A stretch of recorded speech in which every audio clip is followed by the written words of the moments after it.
Hi there, and thanks for listening.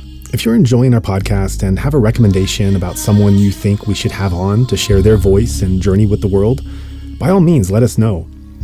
It could be an aid worker, monastic, author, journalist, scholar, resistance leader, really anyone with some tie or another to the ongoing situation in Myanmar. To offer up a name, go to our website, insightmyanmar.org, and let us know. But for now, just sit back and take a listen to today's episode. I'm really excited to bring you the following interview with Gil Fronsdal, a meditation teacher based in the United States.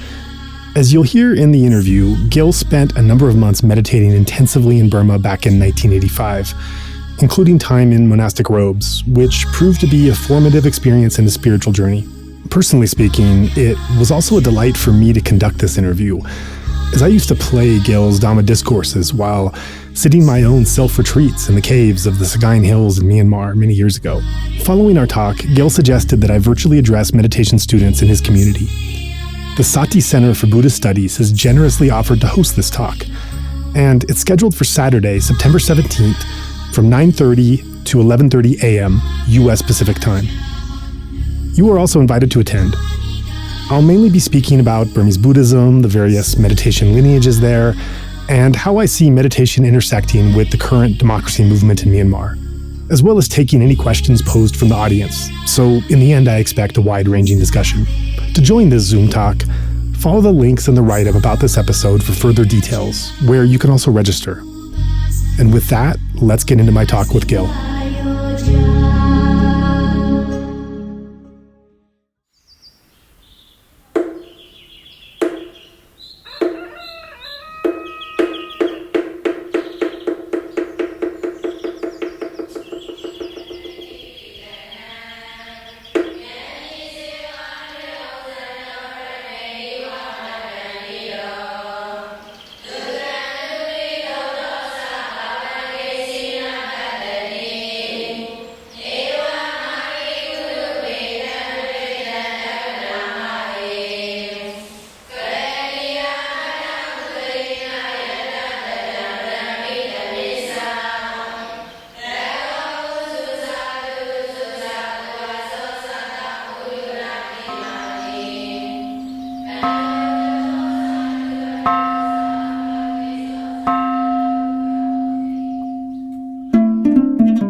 I'm really honored on this episode of Insight Myanmar podcast to be joined by the meditation teacher, Gil Fronsdal.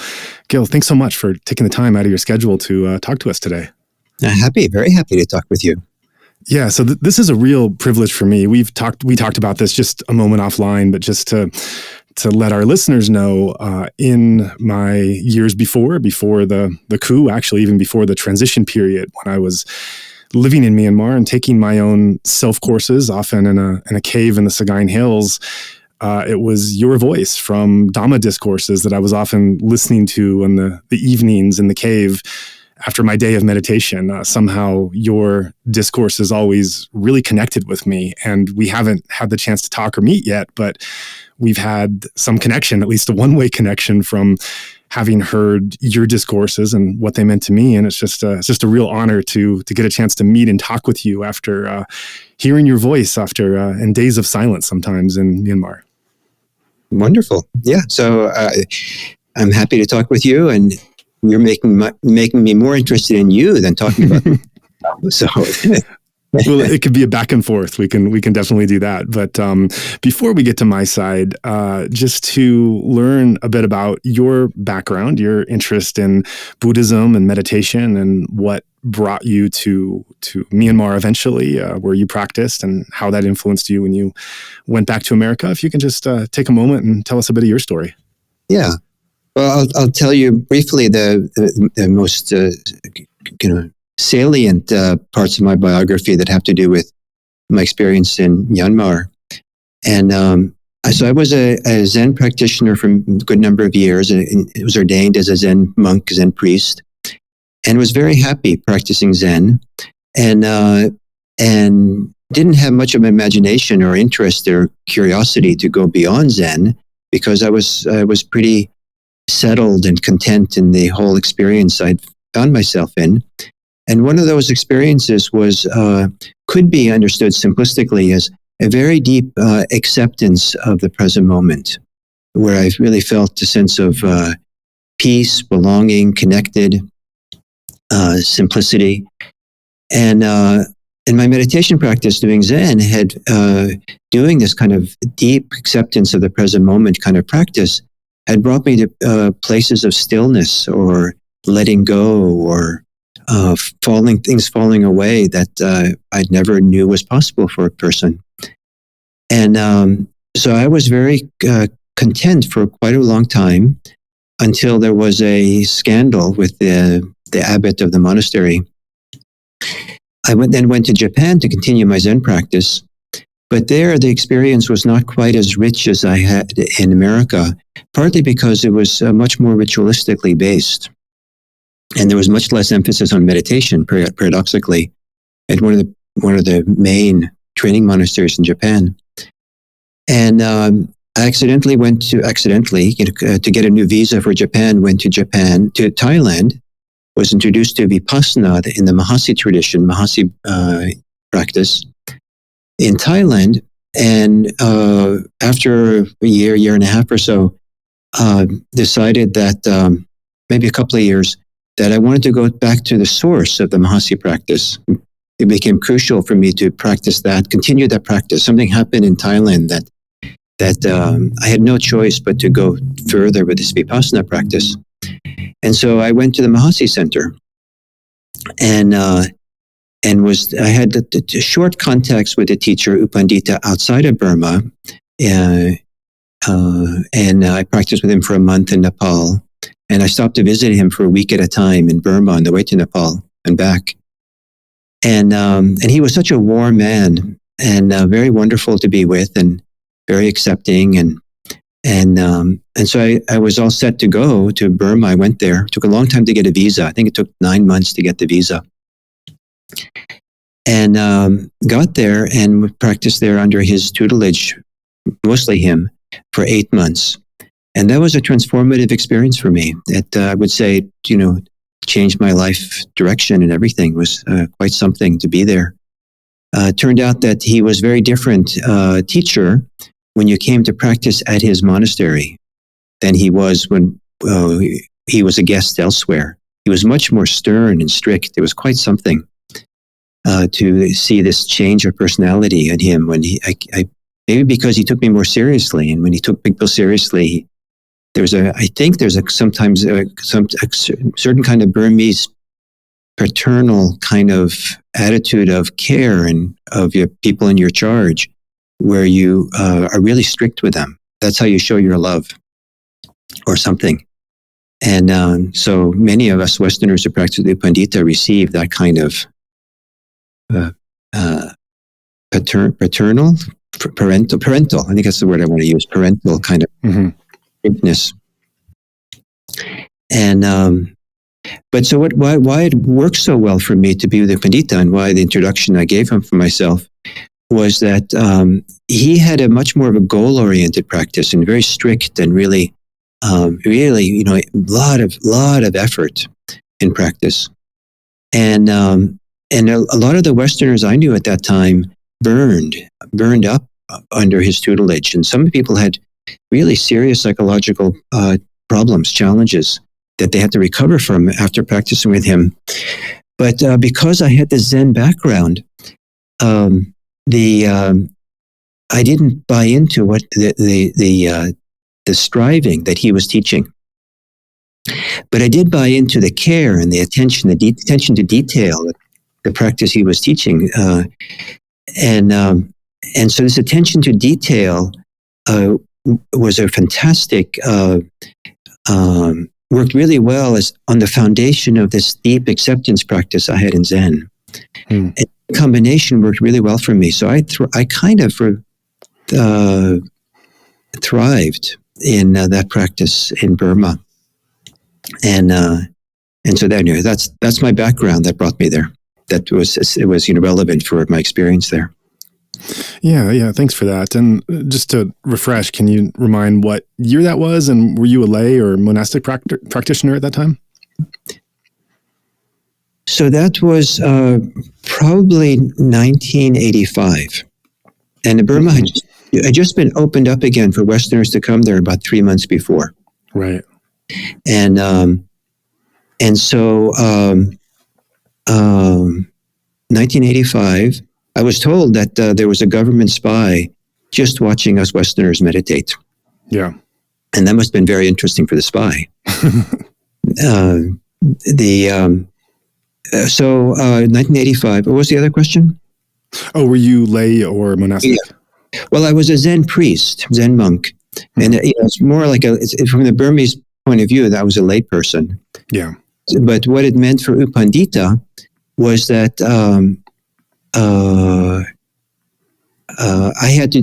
I was ordained enough that to be ordained in Burma, I had to wait 4 months.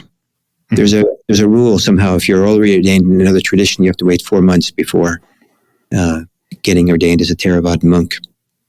So I was ordained after 4 months. So for first 4 months I was lay. The second 4 months I was a monk. So that's interesting. So just focusing on that dynamic and distinction for a moment, do you recall differences in either your practice or your life there or your understanding, anything? Some people just say that wearing the robes is just a change of clothes. It's just really a different kind of clothes you wear. For others, it's a more profound experience. You weren't exactly wearing lay clothes before. You were in clothes of a Zen priest, but as you took on the Myanmar bhikkhu robes, did you notice any change in your life or practice or interactions at that time? Not really. When I was ordained as a Zen monk, Zen priest, that was transformative because it was but in Myanmar, being a Theravada monk, it wasn't so. It didn't change almost anything for me because I was doing intensive meditation practice, and so I hardly lived the life of the monk. And if anything, being a monk was not as ideal as being a lay person in the monastery. Because every 2 weeks I had to go to do the patimokkha. And that was, for someone in intensive Mahasi practice, anything that takes you out of sitting and walking and I was so into it that I would only wash my clothes. We had a daily practice discussion with U Pandita, talk about our practice, except for Sunday. It was 1 day a week or something. And so I would never wash my clothes except that when I was going to be not see him, because we were accountable for how many hours we meditated every day. Wow. And so we had to tell him how many hours of sitting, how many hours of walking meditation we did. And if you didn't do enough, that his eyebrows go up in a way that was not good news. So when I knew I wasn't going to report my hours, then I would wash my clothes. And to get a sense of how limited my life was, and why anything like getting ordained was make my life more complicated. This is the way I washed my clothes. I would had a bucket. I brought a bucket with me from Thailand. So I had a little plastic bucket, and I had an electric spoon that you stick in the wall socket, and so I'd fill my bucket with water, stick my electric spoon in the socket, and hang it into the water, and then I'd meditate for a couple hours. And then I would come out of meditation, and I would put my clothes into the bucket of water to soak, and then I'd meditate for a couple hours. And then I would come out of meditation, and I'd wring it out and hang it up to dry, and then I'd meditate for a couple hours. But that was as complicated as my day got. So if go every 2 weeks to go and do the chant and then have to deal with the robes, and there were little things I had to do that I didn't have to do as a layperson. So my life was a little bit more complicated as a monk. So I benefited some from the monastic experience, but just to tell you that my experience was very, very limited. When I was ordained as a monk, it was open-ended. It was like for the duration. I had no idea that it was going to be temporary. But after 8 months, it was appropriate to leave, to stop practicing with U Pandita. And I wanted to go practice at IMS at Massachusetts. I wanted to continue doing the Mahasi practice, but I wanted to do it with English teachers. The language wasn't a barrier. And, but I was only had been a monk for 4 months, and I felt it was irresponsible to have not been trained as a monk to leave as a monastic. So I disrobed only because of that. But, I was content being a monk. So my experience, was very, that was my experience. Right. And did you go on alms rounds when you were a monk as well? I don't think I went on alms rounds. Maybe once. I remember once going barefoot. Maybe once I did it going barefoot, but I don't hardly remember. What I do remember was U Pandita once took me to have lunch at someone's at a layperson's house. We went. A few of us went and just walked barefoot there, and they washed our feet, and we came into the house. We sat down and we were served, and then I went back to the monastery. But that was about the extent of it. Right. What really strikes me in hearing that story is this was the mid 80s, sometime from now, and just your level of detail in describing just what you did during the day and how you were navigating the week and the interactions. I mean, this is a long time ago, and to have that level of memory of those subtle, nuanced things happening, this time must have really made a mark on you to remember things so clearly, unless you just are gifted with a blessed memory about everything in life. But, these things are really standing out crystal clear from a time long ago. I suppose so, but the meditation practice is what made the big impression on me. The details of daily life, maybe part of the reason that some of those remain is that there were so few of them. Right. I was meditating 17 hours a day. Wow. And then sleeping 4 hours or so, and going to the meals and going to the Dharma talks and stuff. And so there wasn't that much to remember. So the things that happened that stood out, there was much less to remember than what most people have in the course of a months. Right. It strikes me hearing that too. 17 hours a day, the detail about how you had to do your laundry because the limited time you have, and reporting to U Pandita. I think there's probably people out there listening, even very dedicated meditators, who are just kind of, for lack of a better word, cringing at or shocked by that level of intensity. And U Pandita is known among many of the different traditions as known as being extraordinarily disciplined, especially among those traditions that Westerners have access to. I should mention there are other traditions that there are no real English versions of, that are more local Burmese traditions that are more intense than this, but they're off the radar of Western practitioners. But among Western yogis, U Pandita is definitely known for the disciplinarian side of the practice and the teaching, and just what you share about your time there definitely gives that impression. And so to ask perhaps a silly question, because I can't think of how else to word it. Like, did you like it? Was it excruciating? Was it amazing? What background can you share about, just being in an environment that was that intense?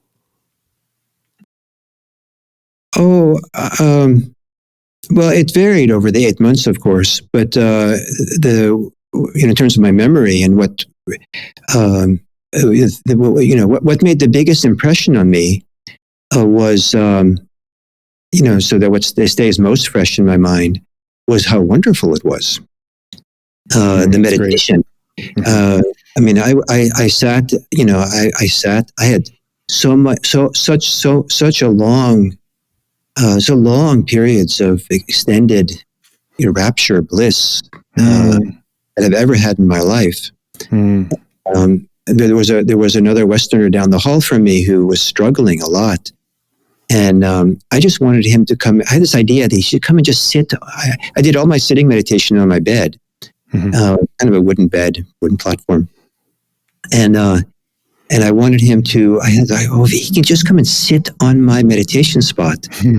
I'm sure this bubble of joy that I have, it just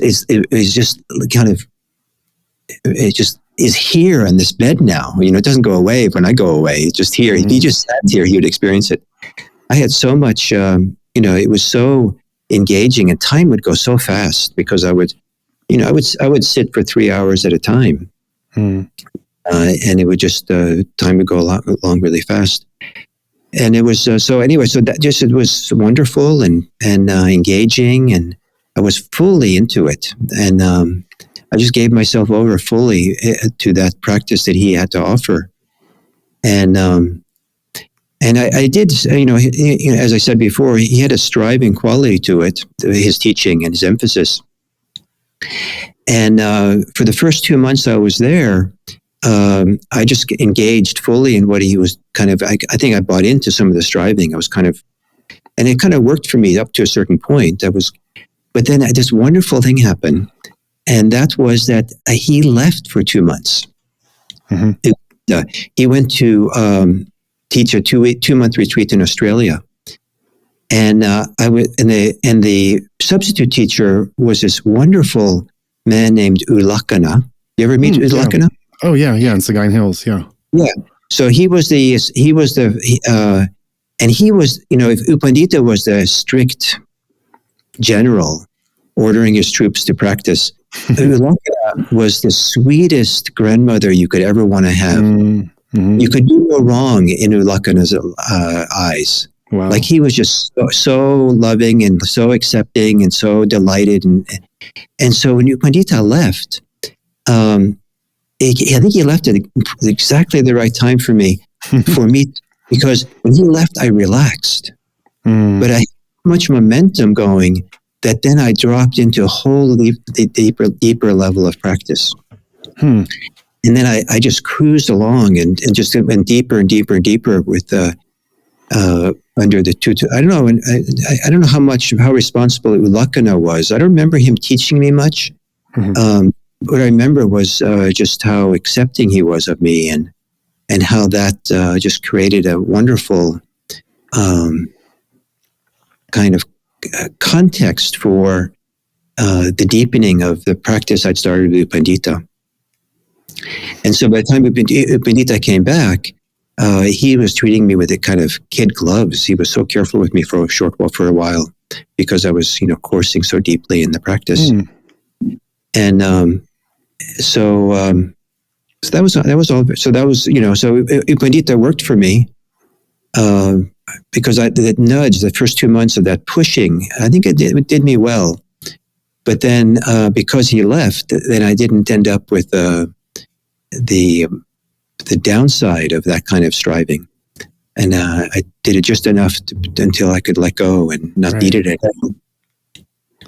That's interesting. It's interesting also looking at the polarity between two Burmese Buddhist monastic teachers from the same tradition, no less, of Mahasi, and just how extraordinarily different they can be in how they're disseminating the teachings and working with students. And so that makes me wonder, and coming to Burma and having all these same constants, the same, the style, the place, the tradition, everything else, but just having one difference, one variable in terms of their personality.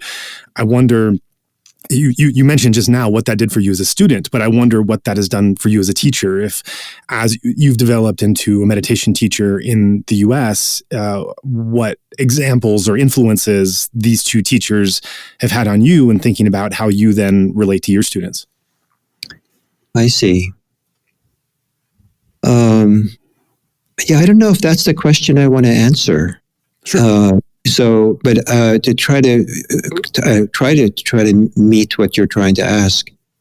So when I started being a teacher, so when I was in Burma, I was also trying to contend with and deal with the teachings I was receiving from U Pandita. And it was hard to accept them all. And so one of the, in terms of what you asked now, so what I was trying to convey to you, that I found this wonderful combination of the Zen, what I learned from Zen, of a radical acceptance of the present moment, that as it is, without any idea that there's something to attain and to gain and anything to just a moment of mindfulness is complete in itself. Mm. And I gained a lot from being on the Vipassana journey, being on this path that unfolds and deepens. It's clearly more than just being in the present moment. And so I became interested, and this has been kind of as a teacher, my negotiation with myself and the Dharma is how much to emphasize these two sides. How to emphasize the radical acceptance of the present moment as something that's really valuable and important in and of itself, and how much to present to people, teach to people that there is a goal, there is something to attain, there is a direction, there's an unfolding over time that can happen. And when I was first started to be a Vipassana teacher, I was still very much under the influence of my Zen training. And so I did for the first 10 years of my teaching, I did a lot of this acceptance practice part of it. And not so much the striving that U Pandita had. But after about 10, 12 years of doing this, I began to feel that as wonderful as it was, I might have been doing a disservice to some of my students, because without having some sense of what the potential is in this practice, people don't orient themselves to that potential. And so it actually helps to have some sense of a goal, have some sense of how people can deepen and how much further this can go than, because what had happened for me in Zen practice, I was very at home, very content with the level of kind of deep, peaceful acceptance of the moment that I had attained. What U Pandita showed me was that in the micro moments of my life, I was not so accepting. In the general overview of the day or of the hour or of the minute, it seemed like I was, quite at ease with how things were. But when I did this very finely attuned attention of insight practice, I saw that there was a lot more going on than I had missed, and also in a deeper level of my mind than I'd ever realized before. So I saw that I needed to do this practice to discover this, that there were even deeper levels of acceptance than I had known in Zen. And so then in the year 2000s, I started then slowly increasing more and more, telling people that there, more like there is a goal, and that's slowly grown over these years. I think, that's the direction for the last 20 years my teaching has taken, is more and more emphasizing the journey, emphasizing the goal. In the 1990s, I would never use the word stream entry. That was kind of like, I was kind of dead set against it.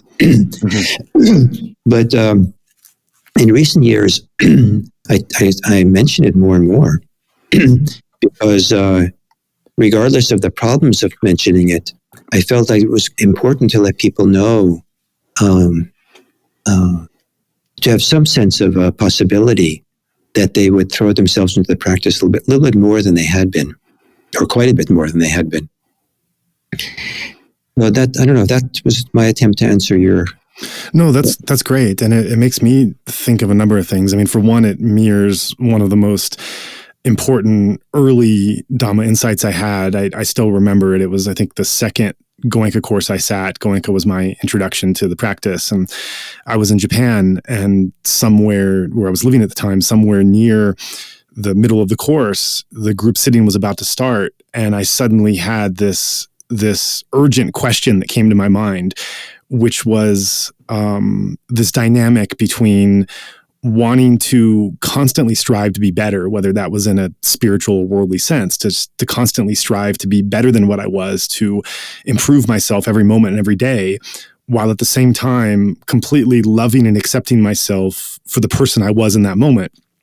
And the dynamic and the tension of this question was so extreme, I actually broke the rule of the Goenka course, and I ran into the bathroom with a piece of tissue paper and a pen, and I just wrote that question down on the tissue paper because it just seemed so incredibly urgent for me to have to think of and process. And as time went on, I realized that I don't know what the answer to this question is. I mean, the answer to the question is something we can talk about for some time. It was more that the question itself is probably the most profound question I've ever asked myself.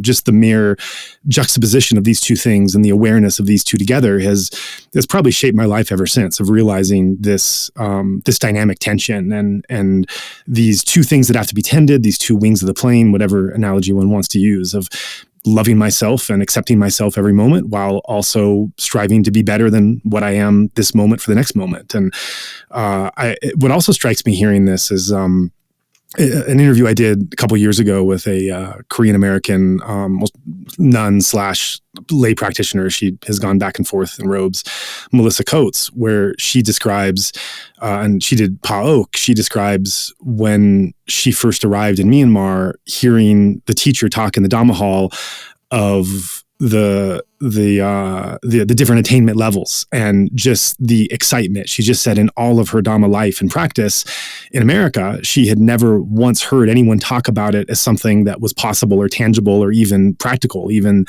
the steps leading towards that. And there was just this buzz of excitement that indicated to her, this is what Myanmar can offer. This is the difference of coming here to practice than what I get at home, and just loving that it wasn't just something that made her lay life better and more balanced, but something that was actually striving for this greater goal. I think on the flip side, having lived in Myanmar for some time and reflecting on this creative tension and dynamic that you mentioned, I think it would, just as we can offer some observation that in the West there might be a hesitation for reasons that we can also discuss of why these attainments are not discussed as much. I think in Myanmar there can also be in many contexts there could be a lack of awareness or attention or instruction on being mindful of that moment, as much as there's an emphasis for the better rebirths and the good karma and the, of course, the Abhidhamma, which is so central there. The actual moment-to-moment instructions of mindfulness is something that is probably not as pervasive and if you make a general statement across Burmese Buddhist society, as knowledge and interest towards those attainments. And so it makes me think of a lot, just both on a personal journey as well as East-West, Myanmar, US, of how the practice gets disseminated and what gets emphasized, and the importance of having both of these together, having the ability to, I think you called it the radical acceptance of whatever the moment offers. And U Pandita taught you to go deeper into that and deeper into perhaps the dissatisfaction that wasn't apparent before that practice with him, while also being, I really like what you said, being attuned to the goal of where it goes, that it's not just a providing someone the tools of a more balanced life, but it can actually lead to stream entry and more. Yeah. Yeah. Very nice. So I'm delighted to hear that you had, you're navigating the same tension. So I navigated that with him, with U Pandita, and then as a teacher, it's been something that it's constant, regularly on my mind. Where do I find the balance between those two sides? Right. And you had mentioned when you first talked about in your introduction, speaking about coming to Myanmar and practicing there, you called it just an extraordinarily transformational period in your life. I don't remember the exact words you used, so I don't want to put words in your mouth, but you spoke about just how instrumental it was at that point in your life. And I think you've described that somewhat in terms of the practice that you gained and the Mahasi work that you were doing. But just to come back to that, is there anything else you'd want to add to that, just highlighting how significant that was to your life and how it changed you going forth? Yeah, I mean, I'm not sure exactly, what's useful to talk about, it was, the profundity of it all for me. Maybe one kind of little bit indirect way to get us, I'm happy to answer questions and say more, but an indirect way of answering the question. So I went from Japan to get a new visa to go back to Japan. And while I was there, I thought I'll just learn something about Theravadan Buddhism. So I went to the first little monastery I could find, meditation monastery outside of Bangkok. As I'm here, just what do you tell me what to do. And so I was given a kuti, little hut on the edge of the monastery, and told to do sitting and walking all day. And it turned out it was a Mahasi center in Burmese in Thailand. And it took me 10 weeks to realize that the visa wasn't coming. And so my first Vipassana retreat was 10 weeks long. And so that was long enough to get my attention. And I got more concentrated in those 10 weeks than I'd ever been concentrated practicing Zen. Because in Zen, the most intensive retreats was 7 days. Mm-hmm. And in that concentrated state, I touched something I never touched before. And it felt like a little kernel. And in my own, kind of non-technical mind, I called it a kernel of self. And without making any metaphysical stories about what that is, but it felt like I touched something. And it became essential for me to touch that again. And I just knew that's what I had to do. And it was a little bit like a dark night of the soul time for me, because I went back to Japan and practiced there, but it was clear I wasn't going to touch that place in Japan. And so that's why it became so important to go back to go to Burma to keep doing this practice. It's the only way I knew how to, I touched it in Vipassana practice once. So it's the only thing I knew how to do. The only thing that mattered for me. Nothing really mattered anymore in life, but to touch that place. And so I went to Burma, did my 8 months of practice. And while I was there, I didn't think about this kernel of self thing once I was there to practice, I forgot about the strong urge to want to go practice. I was doing what I wanted to do. So I didn't think about this anymore. And then some months after coming back to the United States, after being there, I realized that question had vanished, or that quest to touch that place, or the need to touch it. And I could never say that I actually touched it again, but the whole thing vanished. The whole need or the whole situation of that vanished. It's almost like the kernel vanished and no longer became an issue. And so that's what happened. That's one way of saying what happened in Burma. Right. Thanks for that. And so in your time in Burma, I understand you were doing mostly an intensive practice. You referenced going out once to a lay supporter's home to be offered a meal, but didn't have too many interactions outside of your own practice. Did being in the country or the culture or the people or anything about the actual place you were in, did it affect or impact you in any way? Or were you just so focused on the practice that you weren't so aware of the surrounding country and culture that you were in? Yeah, I wasn't so aware of the surrounding culture. I certainly picked up some of it. Some of it, you probably know the loudspeakers in Burma.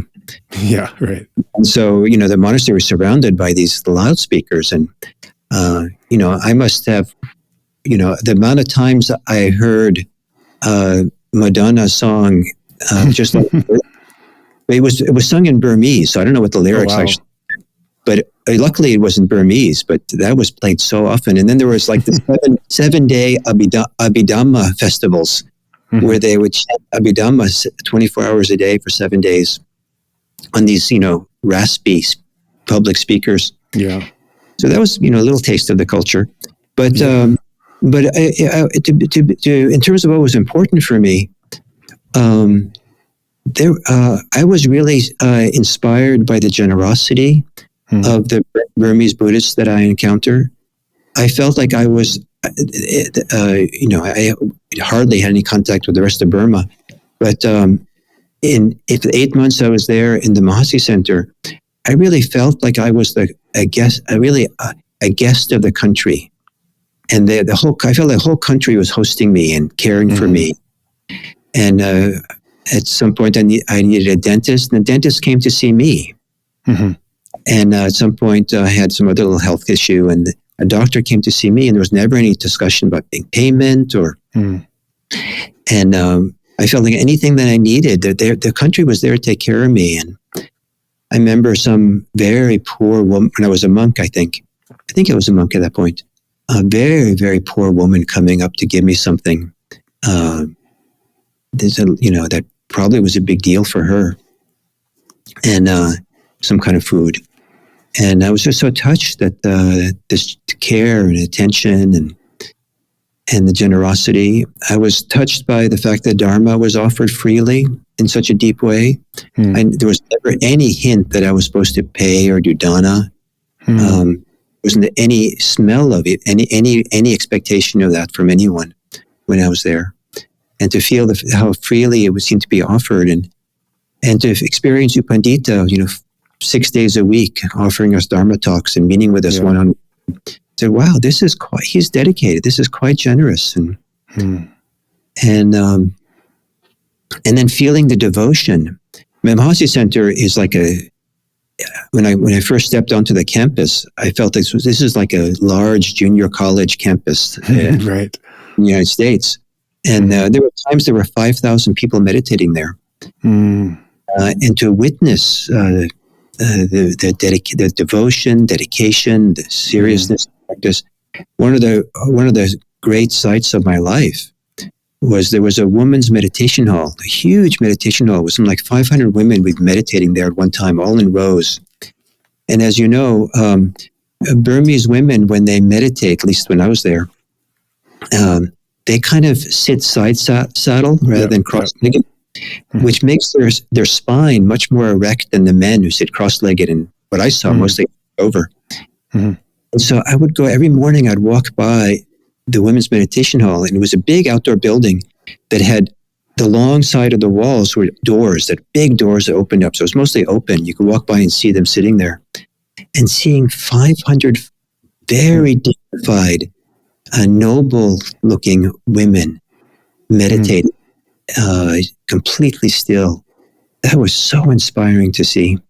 This dedication. And so I think the atmosphere of meditation, of practice, of devotion, of the Dharma that I felt kind of oozing out of that particular corner of Burmese society that I was in, touched me in some deep emotional way that certainly, I think, inspired my practice and guided it. Probably to this day, inspires my dedication to teaching freely and not expecting anything, trying not to expect anything in return, certainly not asking for anything in return as often as I can. And I think from that experience there. That's amazing. An experience over 3 decades ago for not a short period of time, but a limited period of time when you were there has just had this kind of impact on you to this day so strongly, so profoundly. And I think this is just to highlight as well, this is also why on this platform one of many reasons why we're so interested in hearing these stories is I think that there comes to be a kind of flawed or misconstrued representation of Myanmar as being a broken country that is to be pitied and always is needy and is one of the least developed country status in the UN, and so really a place that is just always in need of other things. And I think this is not we could talk about the political situation aside from this, that's all true, of course, but when it's just given that one-dimensional view, it ignores the fact that this was the country and the culture that kickstarted the international mindfulness movement from Mahasi Sayadaw and Lady Sayadaw. And this is the country that has just, the minute that tourism opens up, the minute that visas are allowed and Westerners are able to go, this is the place that is just embracing unconditionally, as you describe, with such immense generosity, bringing people in with no strings attached and just giving. And not just standard giving or giving what they happen to have on hand, but giving a really priceless gift of spiritual teachings of liberation that very few other countries have access to masters that are able to disseminate in that way. And so it's so important as we look at this 3-dimensional view of what Myanmar's been over the years and what it is now, and certainly the problems notwithstanding, that the other side of this is that it hasn't just been a beneficiary, but it's also been a tremendous giver to the world and to the people who have come, and exporting this to be able to survive and thrive around the world. Just the other day, we talked to one of the close disciples of Sayadaw U Pandita, also an American, and he described not just coming to U Pandita in Myanmar to receive the teachings on a personal level, but U Pandita was concerned about the state of Myanmar going forward and the political problems and the conflict, and wanted to make sure that the Dhamma would survive outside of Myanmar's borders. And so was not just bringing people in on an individual level to teach them, but wanting to take efforts to make sure that it could be rooted and propagated in other countries, so that whatever the fate was of Buddhism and the teachings in Myanmar, that he would at least be able to start these little fires in little places that could survive without him and without Myanmar. And so I think to put what you're saying in this wider context, just this memory and appreciation of, in spite of some of the difficulties Myanmar has gone through, just how tremendously and unconditionally it is given, and what it has, what this access of what it has of this Dhamma knowledge, that this is not a small thing to give. This is a tremendous thing to give. And this is something that many practitioners around the world have looked towards Myanmar in different times, in different ways, even with the imperfections of Burmese Buddhism, which we can also talk about, but has seen it as a certain kind of spiritual authority that is able to give in a way that few other places can. Mm-hmm. Well, great. I'm inspired by what you said. It was very, very lovely to hear. And I think kind of in that inspiration I've had from being there, and my gratitude for my time there. And I think, I think I mentioned to you before we started here that I didn't know who you are when you asked me to be a podcaster. I didn't even know what your podcast was, and I didn't even search it. But somehow, because your name was Insight Myanmar, it associated with all this goodness that I received from that country. Oh. And I said, I'll talk to this. I'm glad you did. And another thing to go back to is the dana and the generosity. And I think digging a bit deeper into that, I think the initial reaction of Westerners is definitely, even tourists, is just, wow, how giving this is and how supportive. But as I stayed there longer and lived in monasteries, and I think on my personal journey, I made a decision at some point that I wanted to live in monasteries without doing self-retreats, because up to a certain point, my time in monasteries was basically with closed eyes, doing striving, as you call it, to want to not waste a moment, hearing not U Pandita's voice in my ears, but Goenka's voice in my ears of how important it was to not waste a moment with the time available. And at some point I realized, there's a lot to this monastic culture, if I choose the right monasteries, of course, because there are many different kinds of traditions and teachers and environments. But if I choose the right monastery, there is a lot that I can learn and grow with my eyes open and interacting, and that I don't have to be limited to this silent, intensive practice all the time.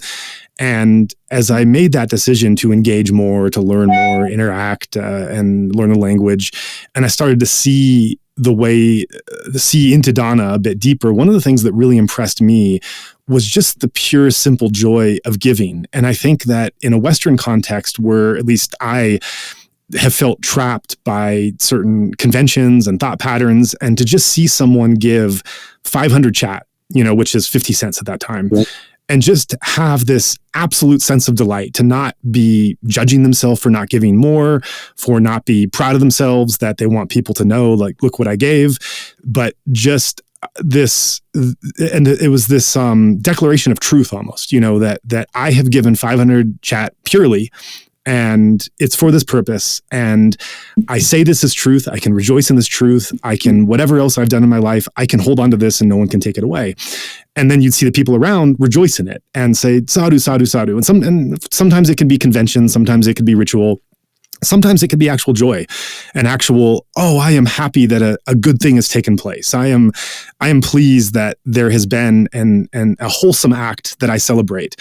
And I just found the Burmese kind of these, at least in the monasteries I was in, as kind of these masters of getting as much mileage of generosity and goodwill from whatever giving was taking place. And that really freed me to to realizing that I didn't have to always be so self-judging, even self-hating, or, questioning, and, never really being satisfied with it. Just realizing that whatever I do, I could do that and have it be a finished thing, and really take a sense of value in myself that I had done this, or pleasure in someone else for doing it.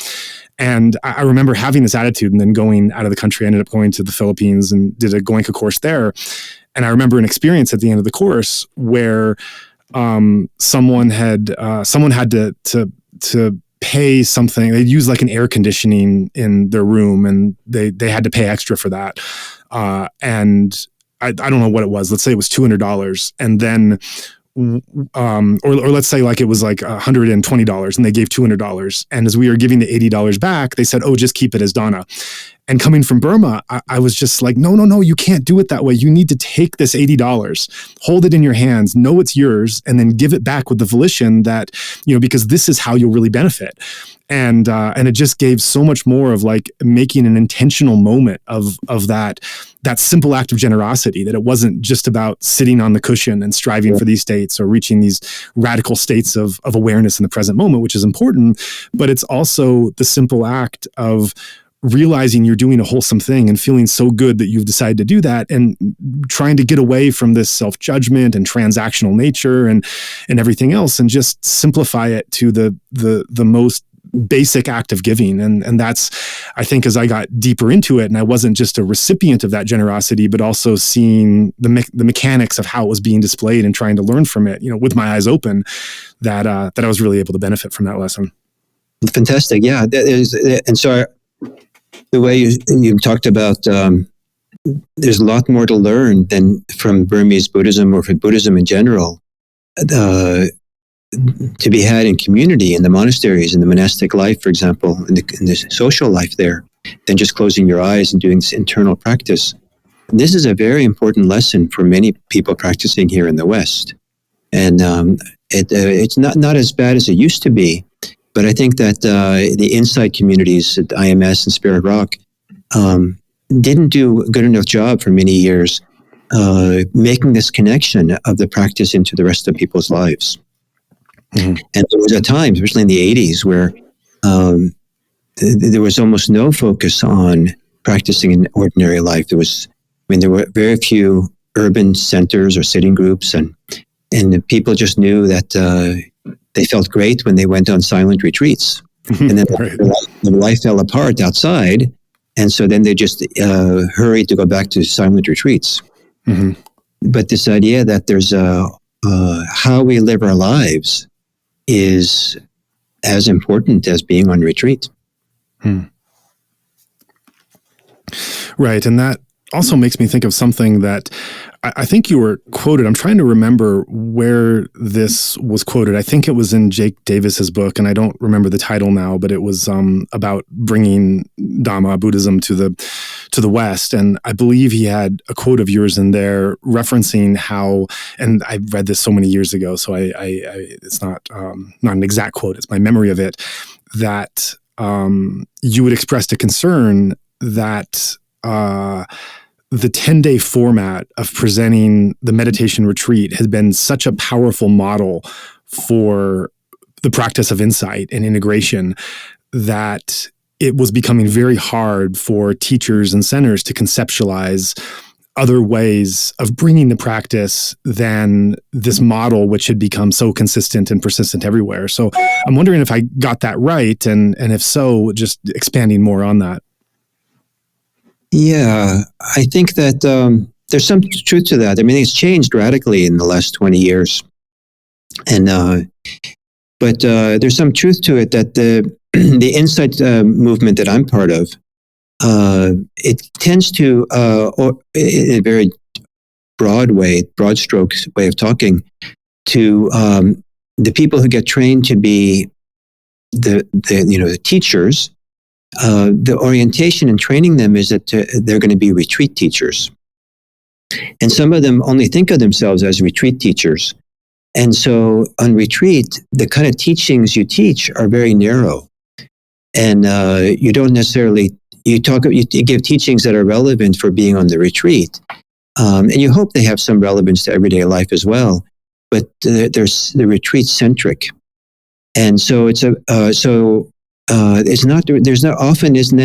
a place to, those teachers don't have a good forum for how to support people in their daily life or in their social life, political life, economic life, sexual life, all kinds of areas, because of the narrowness of this central focus on retreats. As there's been a growth of urban meditation centers in our movement, and more sitting groups, and I think that this has changed quite a bit, and so that now there's lots of places that you can learn the teachings that or learn how to live a Dharma life that has to do with your whole life more than just what happens on retreats. That's great to hear that it's evolved in that way in the tradition you're in. Now, in addition to your time being spent in Myanmar in 1985, you also referenced before we talked that you had a connection with U Silananda, who was a Burmese monk from the Mahasi tradition, I believe. I think he was based in the Bay Area. Share a bit about your interaction with him and what he was doing, bringing the teachings to the U.S. Well, Mahasi Sayadaw, he came to America in the early 1990s and did a grand tour, went to IMS, went to different places. And apparently when they came back to San Francisco to go back to Burma, Mahasi told U Silananda to stay in America to teach here. And so he did. And there was I don't know when it was there, but so then when I was going to get ready to go to Burma, I wanted to learn a little bit what I was going to.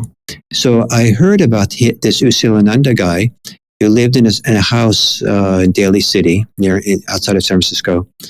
And I guess the house was being used as a Burmese temple. So I called him up and asked him if I can come see him. And he said, sure. So I showed up and knocked on the door, and he opened the door for me.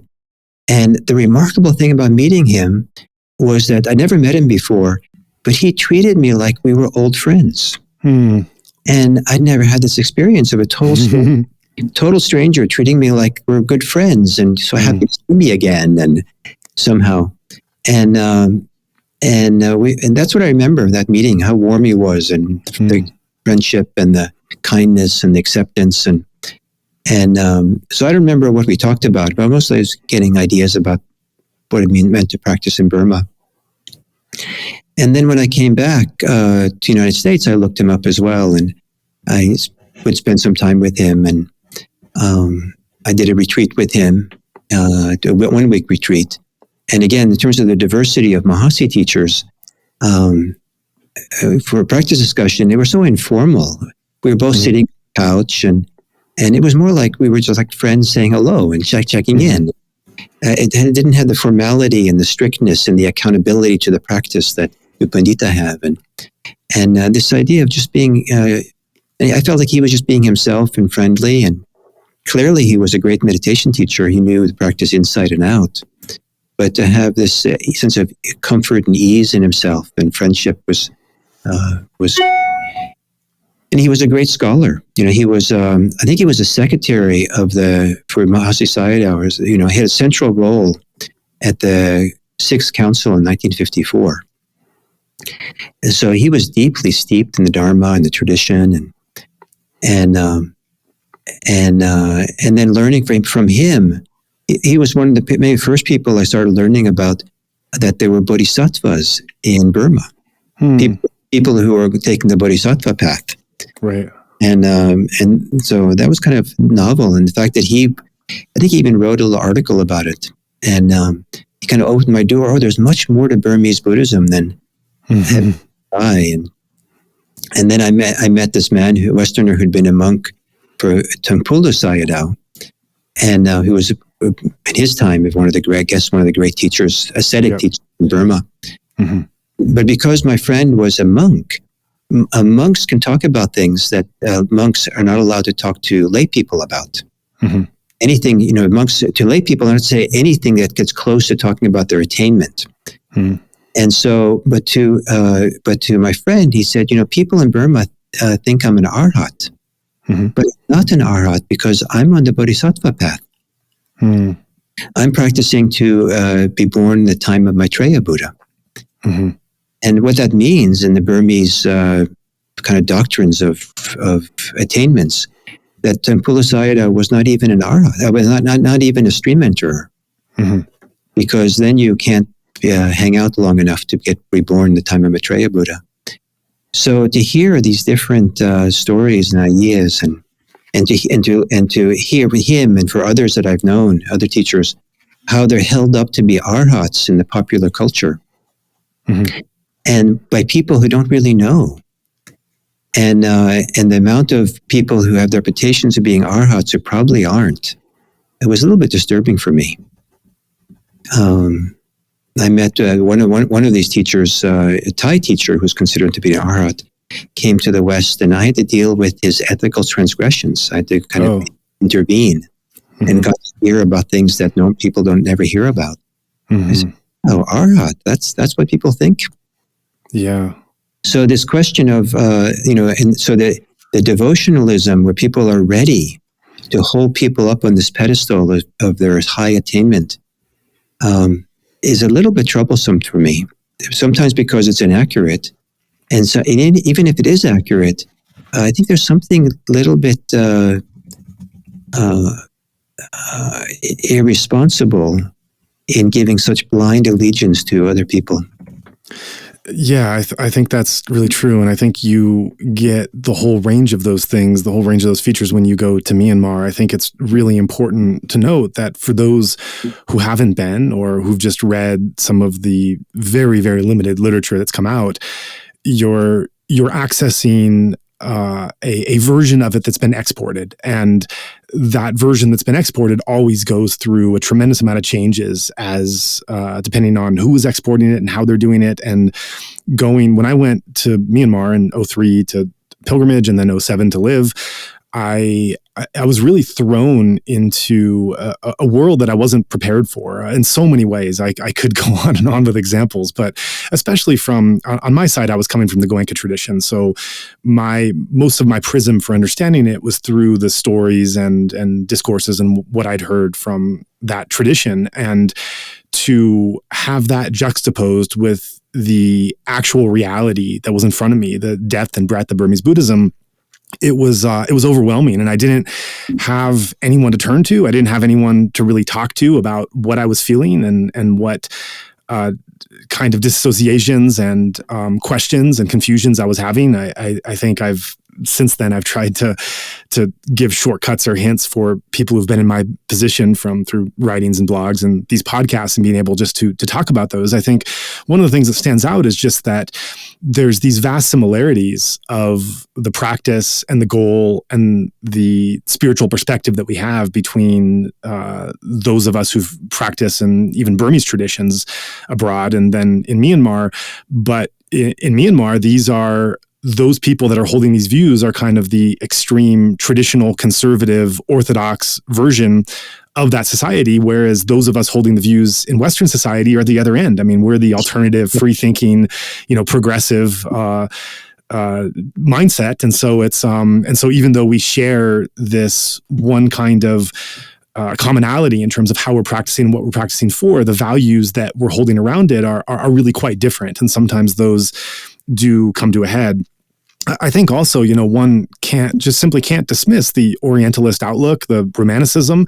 We were talking before this podcast began about how I think for many Western practitioners, Burma does not represent a three-dimensional country with living people and their own problems and issues and imperfections.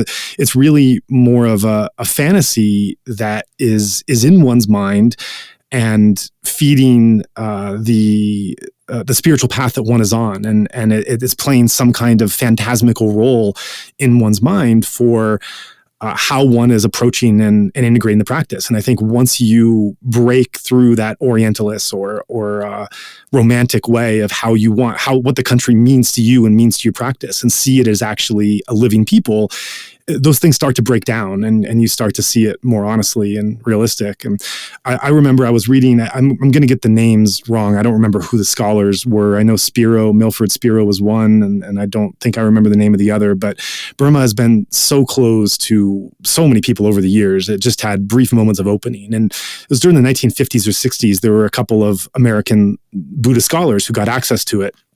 And they, in reading their conflict and their argument during those period, I found it just very educational for the entire meditator community, really, where they were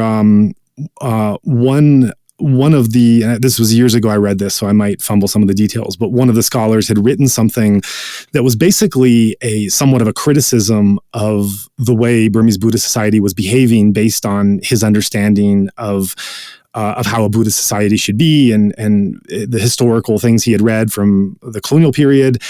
And then the second scholar, in response to that, basically argued that he was not so much observing the society the Buddhist society as it was actually manifesting and showing itself, but that he was coming in with the structures of what he expected things to be, and sometimes things he was reading from Burmese Buddhists themselves, but that were not so much authentic accounts, but more prescriptive of how of what the society should be rather than what it was. And so the first scholar wasn't able to actually see how it was manifesting, and wasn't studying what was actually there, but was studying what should be there and how it deviated from that. And the second scholar, as a response to that, was trying to open up new ways of looking at how the society operated by not viewing how it was described by Burmese as well as colonial and Western authors and meditators, but how it was manifesting. And in Burmese Buddhist scholarship, that certainly opened up far more in the last 10 years, especially with the transition of, for example, Wakesa. I mean, the way that the Wakesa and the Nat devotion is understood by a Western Buddhist scholar now is so different than it was before. It was really seen as something on the outskirts and something that some deviants or practitioners engaged in beyond the normal. And it's now being seen as something that's so much more inclusive and integrated into so many more Burmese Buddhist practices that has some form in the mainstream. But I think there's been a hesitation over those years by practitioners as well as scholars that these things are a little weird. They're a little magical. We need to remove the mystical, unexplainable parts, and make it scientific and rational, and have it fit with modern explanations. And I realize I'm covering a lot of topics here as I go along, but I think that that is something that many Buddhist teachers everywhere have had a problem with. This new wave of Protestant Buddhism is trying to figure out how to make this practice appeal to a modern, contemporary, logical, rational, largely Western audience. And yet there are such mystical elements in there that are sticking their heads up. And eventually down the road, you have this kind of contradiction. And I think that the way that Burma has been understood over the years, and the way that the Burmese themselves have presented it, because they felt, many of them felt real shame during the colonial period and then in the independence, that they had these magical, mystical elements popping their head, that there was a self-censorship on both sides that was trying to play those down and make it more of a psychological tool or something. But then where do those things come, which are so integrated to begin with? So sorry, I'm all over the place here. I remember when I was with the U Pandita at the Mahasi Center, across the street from his house, which I went to almost every day, there was a spirit house in the tree. And sometimes Burmese people would do their little devotions, offerings to the little spirit house. And so one day I asked U Pandita what was going on over there. And he said, nothing's happening there.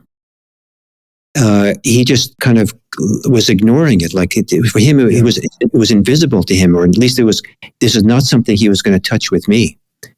And I was really struck that this is, I don't know what he believed about Spirit's House, but I wondered whether it was not part of his worldview.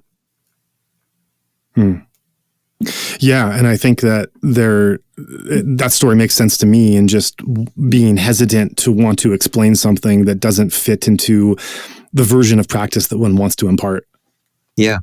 And that's why, some other time maybe we can talk. I would love to hear from you, to hear how you contextualize U Pandita and Mahasi in the context of their culture and their time. Yeah, so I think that that kind of coincides with something I was about to say anyway, and that's that when you look at how these things get exported, I think that there can be tremendously important Burmese traditions that Westerners have absolutely no access or knowledge to, probably simply because of language, because there has just simply not been an emissary who has been bilingually and culturally able to navigate bringing this tradition to another audience. And I think the Goenka tradition is really interesting in that regard, because Mahasi, on the other hand, Mahasi is big in the West and it's big in Myanmar. So it has many monasteries, is well known, everything else. The Goenka tradition is quite big around the world, but quite insignificant in Burma. It's significant. I should put that with an asterisk. It's significant in the way that Goenka was an Indian businessman who took basically a Burmese Buddhist meditation practice and remodeled it for an international audience to make it go around the world, and so he's absolutely beloved and admired and revered in that sense, that he was able to spread something from Burma in a way that very few people have. But in terms of the actual size and scope and importance within Burma, it's extremely small and insignificant. And then on the other hand, you have traditions, as mentioned, that are just massive that no one has ever heard of, just because there hasn't been that proper emissary to bring it there.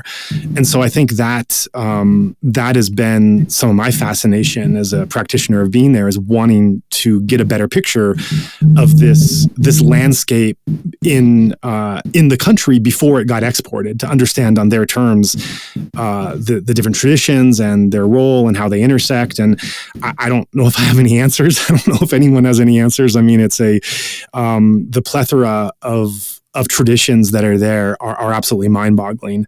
The only scholar I've known who's ever tried to tackle it, even in a small way, was Gustav Hauptmann, who wrote a PhD thesis in 1990. And that's the one that, when people are looking at meditative traditions, that's really the only resource out there that I know people go to. And it's a bit messy, but absolutely fascinating work that has just not been attempted by other authors. But what I'm delighted by is meeting you and realizing that you and your website and what you're doing, you are being part of this bridge between the West and Myanmar. And I think it's really important for us in the West to get a fuller picture of the country, the culture in which the practices come from. Well, I just want to reference where Burma is today with the coup, and how difficult the news is coming out of there, and how awful the situation is. And just as someone, as a meditation teacher and someone who has spent time in there and has gratitude to the country and the traditions, just to hear any thoughts you've had in following and keeping up to date with how things have been progressing there. Well, I don't feel like I'm that up to date to it. I don't think I have anything original to say about it, but except for one thing that I haven't heard anybody else say about all this, that there's all kinds of horrible things coming out of Burma, including from some of the monastics. That at least the news in the West is some of these national monks are nationalistic and seemingly encouraging the violence against the Muslims, and people ask me, how could Burmese monks do these kinds of things? And so I think there's one good thing about all this, and that is that we don't have it helps us to understand that Buddhism is not an exception to the other religions. Mm-hmm. That there's some people have this idea that Buddhism is the pure religion. In Buddhism, there's no violence and no war. Somehow Buddhism is all good. But all religions have their flaws. All religions have ways in which the followers of the religion do all kinds of strange things. And so it kind of pops the bubble of certain kind of idealism of Buddhism that I think is a bubble that should be popped.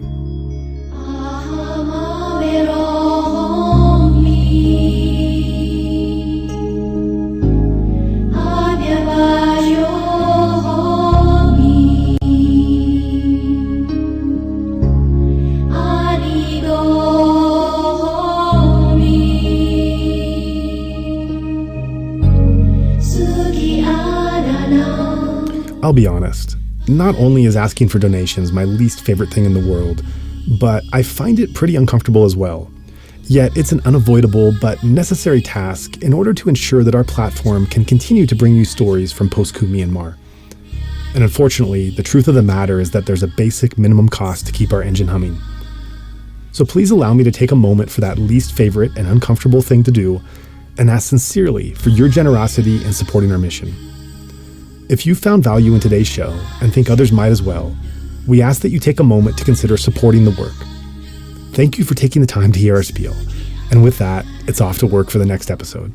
If you would like to join in our mission to support those in Myanmar who are being impacted by the military coup, we welcome your contribution in any form, currency, or transfer method. Your donation will go to support a wide range of humanitarian missions, aiding those local communities who need it most. Donations are directed to such causes as the Civil Disobedience Movement, CDM, families of deceased victims, internally displaced person, IDP camps, food for impoverished communities, military defection campaigns, undercover journalists, monasteries and nunneries, education initiatives, the purchasing of protective equipment and medical supplies, COVID relief, and much more. We also make sure that our donation fund supports a diverse range of religious and ethnic groups across the country. We invite you to visit our website to learn more about past projects as well as upcoming needs. You can give a general donation or earmark your contribution for a specific activity or project you would like to support, perhaps even something you heard about in this very episode. All of this humanitarian aid work is carried out by our nonprofit mission, Better Burma.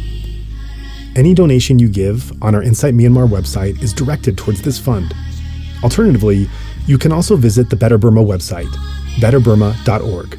That's BETTERBURMA.org, and donate directly there. In either case, your donation goes to the same cause, and both websites accept credit cards. You can also give via PayPal by going to paypal.me/betterburma. Additionally, we take donations through Patreon, Venmo, GoFundMe, and Cash App. Simply search Better Burma on each platform and you'll find our account. You can also visit either the Insight Myanmar or Better Burma websites for specific links to those respective accounts, or email us at info@betterburma.org. If you'd like to give it another way, please contact us. Thank you so much for your kind consideration and support.